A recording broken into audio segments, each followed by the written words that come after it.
There is a photograph taken in Newport, Rhode Island, in the summer of 1901. A young woman in white, lawn and lace, the specific uniform of Gilded Age feminine arrival. She is standing in front of a cottage, the word cottage functioning in Newport's particular grammar as a modest description of a 40-room oceanfront estate. She is 22 years old. She is beautiful in the way that expensive things are beautiful, arranged, lit, presented. She is smiling. Her name is Flora Bigelow. In 18 months, she will be Flora Bigelow Dodge, wife to Grenville Dodge III, grandson of the Union Army general who had supervised the construction of the Transcontinental Railroad. In 5 years, she will be dead. She will be 27 years old. She will have produced 2 children in the compressed, efficient timeline that the transactional marriage required. She will have moved through 3 continents, 6 residences, and 1 complete nervous collapse that the family physicians will describe as a constitutional weakness, the Gilded Age's preferred euphemism for what happens to a human being when the institution she has been placed inside exceeds her capacity to survive it. No one will be charged with anything. No one will lose anything. The Dodge name will continue. The fortune will continue. The system will continue, processing its next intake while the woman in the white dress is still being lowered into the ground. This is the story that the Dollar Princess era does not want told in this way. Not as tragedy. Tragedies can be romanticized, filed under fate, attributed to delicate constitutions and the melancholy of beautiful women. But as mechanism, as process, as the documented step-by-step operation of a machine that took women like Flora Bigelow and extracted from them everything the system needed: social legitimacy, biological continuation, financial consolidation, and returned to them in exchange a title, a house, and the specific, slow violence of a life organized entirely around someone else's inheritance. We are going to name the machine today. We are going to follow the money. And we are going to ask, with the second Gilded Age now so fully operational that the question is no longer academic, what it means that we are still building the same machine out of different materials. The Bigelow family of Boston and New York occupied that peculiar stratum of American wealth that is perhaps the most socially treacherous of all. They were rich, not Vanderbilt rich, not Astor rich, not railroad baron with a private army rich. Rich enough to appear at the right addresses, to summer in Newport, to send their daughter to the right schools and present her at the right events, but not rich enough to do any of this without the quiet, constant awareness that the position could be lost. This is the most dangerous kind of wealth for the daughters of the Gilded Age, because it creates a specific urgency. The Vanderbilt daughter who married badly remained a Vanderbilt. The Astor daughter who married badly remained an Astor. The daughter of the merely comfortable who married badly fell, and everyone in her world knew it, and she knew that everyone knew it, and the knowledge shaped her in ways that had nothing to do with her actual intelligence, her actual desires, her actual understanding of what she was walking into. Flora Bigelow was educated for one outcome. The curriculum is worth examining closely because it was not designed to be examined. It was designed to be absorbed so completely, so early, that it would never occur to the woman inside it to question whether it was serving her or consuming her. Languages, music, the social arts, the management of a large household staff by a woman who did not yet have a household, the performance of ease in formal settings, the specific, trained ease that signals to the right observers that this woman will not embarrass a prominent name. The cultivation of beauty as a professional competency. Not vanity, but strategy. The understanding that a woman's appearance is the primary credential she is permitted to present to the market she is being prepared to enter. The market, in this case, was Newport. The summer of 1901. The carefully orchestrated social season in which the daughters of the aspirationally wealthy were placed in proximity to the sons of the established wealthy, with the focused intentionality of a trade negotiation.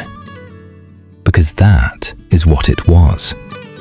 A trade negotiation conducted in lawn dresses and yacht races and chaperoned parlor visits, with the actual terms discussed between fathers and attorneys in rooms the women were not invited to enter. Grenville Dodge III was, by the standards that governed this market, an excellent match. The Dodge name carried the weight of genuine American military and industrial legend. His grandfather, General Grenville Dodge, had been a figure of such operational centrality to the construction of the Union Pacific Railroad that his biography reads as a chapter of American infrastructure history rather than a personal life story. The family connection to the railroad fortunes, and therefore to the land grants, the federal contracts, the political relationships that converted public resources into private capital with the smooth efficiency that characterized the era, was impeccable. Grenville III was, by most accounts, pleasant enough, not cruel in the operatic sense, not a monster by the standards his world had developed for identifying monsters. He was simply a product of a system that had told him from the earliest age that a wife was an acquisition. Important, certainly, worth selecting with care, but an acquisition nonetheless. Something to be maintained, presented, reproduced through, and managed with the competent detachment appropriate to a man of his position.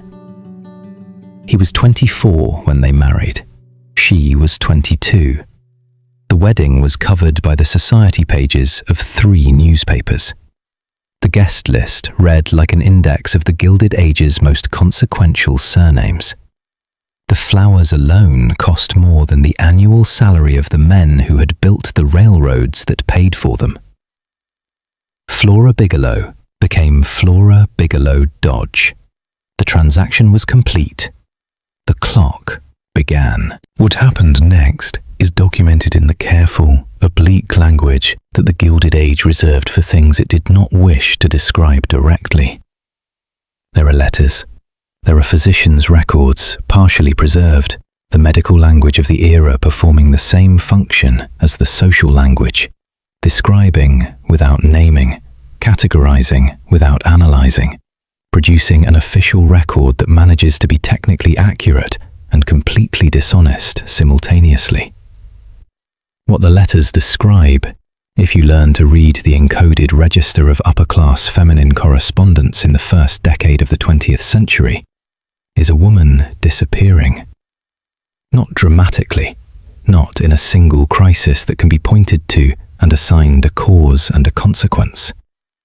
Gradually, in the specific, incremental way that exhaustion operates when there is no socially acceptable mechanism for acknowledging it. Flora Bigelow Dodge moved, in the 5 years of her marriage, through the itinerary that the Gilded Age mandated for women of her position. Newport in the summer, New York in the fall and winter, Europe in the spring, the obligatory continental circuit that served simultaneously as vacation, social credential, and display opportunity for the husbands whose importance was confirmed by their capacity to travel in appropriate style. She managed the households. She attended the events. She performed, in the language of the society columns that tracked these things, admirably. She also had 2 children in 3 years. Pregnancy in the Gilded Age was managed by the same general philosophy that governed the management of the household. It was expected. It was required. It was not, under most circumstances, a subject of particular emotional acknowledgement, the production of heirs being understood as a function of the wife's role rather than an experience of the wife's body. The medical realities of repeated pregnancy in the early 20th century, the physical depletion, the recovery time that was rarely granted, the cumulative strain on a body that was being asked to do a great deal while simultaneously performing a social role that demanded the appearance of effortless vitality, were documented by the physicians who attended wealthy women and systematically underweighted in the records those physicians kept. By 1905, Flora Bigelow Dodge was being described by her physicians as suffering from nervous exhaustion. The treatment prescribed was rest and a change of climate. The treatment was insufficient. She died in 1906. The cause of death recorded was a respiratory illness, the kind of final, opportunistic catastrophe that visits bodies whose reserves have been exhausted by the slower, less legible process preceding it. She was 27 years old. She had been married for 5 years. She left behind 2 children she had had no particular say in the timing of. The Dodge family expressed appropriate grief. The society pages noted her passing with appropriate solemnity. The machine moved on. There is a letter, preserved in a private collection, quoted in one of the few academic treatments of Flora Bigelow Dodge's life. Written by Flora to her mother, approximately 18 months before her death. The letter is, in most of its surface content, ordinary. Social obligations, weather, the children's health. The kind of correspondence that upper-class women had been writing to each other for 2 centuries. The coded, careful, officially cheerful language of women communicating within a surveillance apparatus they understood was always running. But there is one passage, one paragraph where the register shifts, barely, almost imperceptibly, into something more direct. She writes about being tired, not physically tired, she specifies, but tired in a way she cannot locate in her body, tired in a way that sleep does not address. Tired, she writes, of being the person this life requires me to be. The letter continues. The register returns to its appropriate surface. She asks about the weather at home. She reports that the children are well. She closes in the expected form. But that one paragraph, tired of being the person this life requires me to be, that is the testimony. That is the document the Gilded Age did not intend to leave behind. The involuntary confession of a system that required a person to disappear into a role until there was not enough of the original person left to survive the winter. Let us name what Flora Bigelow Dodge was, not in the language of tragedy, not in the language of fate or delicate constitution or the natural fragility of women exposed to the strains of society life. In the language of economics, she was a transaction, a specific, documented, financially structured transaction in which her family's social aspirations were exchanged for the Dodge family's need for a socially credentialed wife who would manage their domestic infrastructure, produce their biological heirs, and represent their name with sufficient elegance to maintain its market value. The dollar princess system, which historians estimate transferred the equivalent of several $billions in today's money across the Atlantic between 1870 and 1914 through the bodies of young American women was the international scale of a domestic mechanism that operated at every level of the Gilded Age wealth hierarchy. You did not have to cross an ocean to become a dollar princess. You simply had to be a woman whose value was denominated in someone else's currency and whose role was to hold that value stable for as long as her body permitted. Flora Bigelow Dodge held it stable for 5 years. And then she died, and the currency continued without her. Consider the labor accounting that the Gilded Age refused to perform. The management of a Gilded Age household of the scale that the Dodge name required, the staff coordination, the event planning, the social calendar, the correspondence, the 1,000 invisible acts of domestic governance that kept the machinery of upper-class life operating at the standard that the social architecture demanded, was, by any honest analysis, a full-time professional occupation requiring significant organizational intelligence and considerable executive skill. It was performed by women who received no salary, no professional recognition, no legal ownership of the enterprise they managed, and no protection when the enterprise decided it no longer required their services. Flora Bigelow Dodge performed this labor. She performed it while pregnant. She performed it while recovering from pregnancy. She performed it while her body was issuing warnings that the system had no framework for receiving. She performed it until she could not. And the labor was not recorded as labor.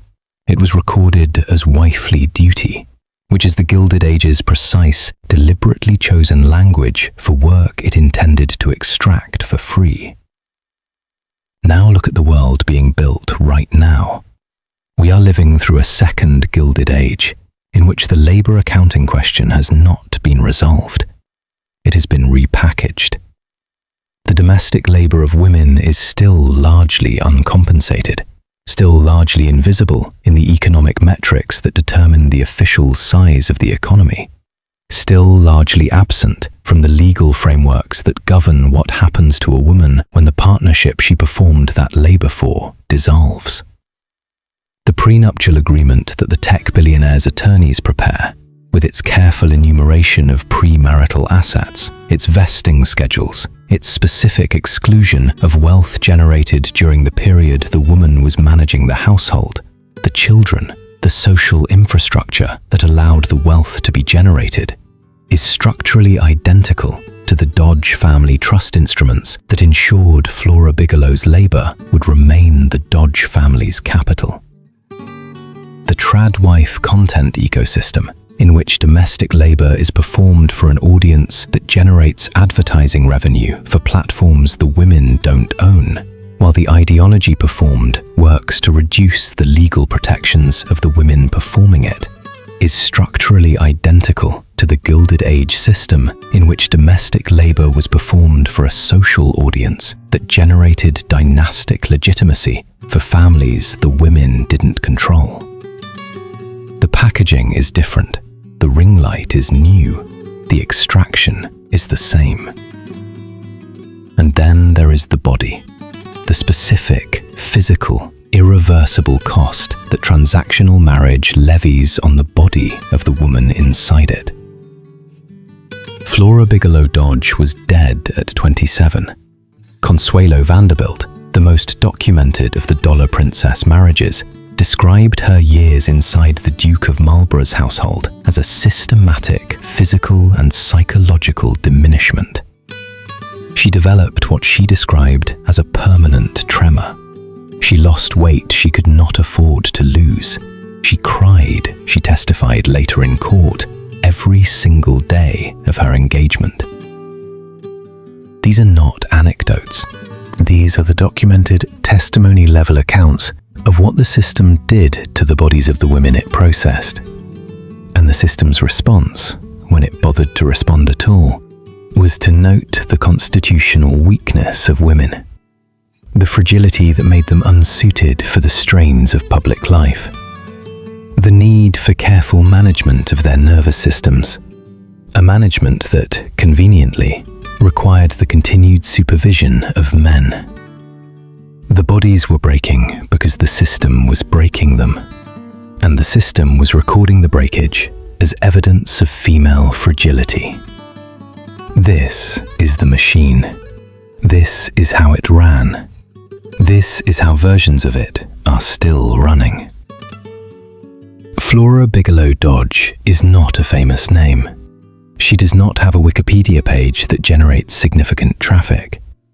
She does not appear in the standard surveys of the Gilded Age. She is not one of the dollar princesses whose story has been told often enough to acquire the soft edges of legend.